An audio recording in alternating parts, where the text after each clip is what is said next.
কি অবস্থা সবার? এই মুহূর্তে আমরা আছি ধোয়া পোর্ট। তো আমরা গতানুগতিক সবসময় আসি, আজকে আসলে আসাটা একটু স্পেশাল। আজকে এখানে একটা অনেক বড় একটা জাহাজ বিট করছে।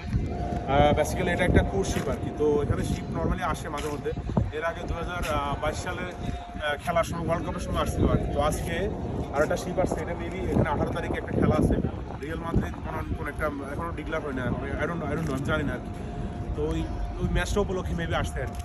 অনেক বিশাল একটা জাহাজ আসছে, আমরা জাহাজটা দেখতে আসছি 5 জন মিলে আর কি। জাহাজ আসলে গতানুগতিকভাবে আমরা মুভিতে দেখি, আজকে সরাসরি দেখার সুযোগ হইলো আর কি। অনেক বিশাল জাহাজ, আমার মনে হয় লম্বা অলমোস্ট 200-250 মিটার মতো হবে। আর উপরের দিকে তো 10 তলার মতো কতগুলো মনে হইতেছে আসলে। আর বাকিটা তো জানি না, এই হচ্ছে অবস্থা।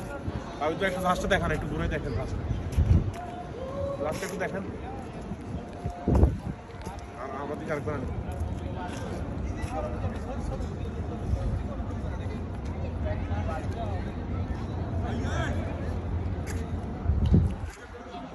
তো এই হচ্ছে অবস্থা। তো ঠিক আছে, এটা আর কি, জাহাজটা দেখানো আমার উদ্দেশ্য ছিল আর কি, আর কিছু না। ঠিক আছে।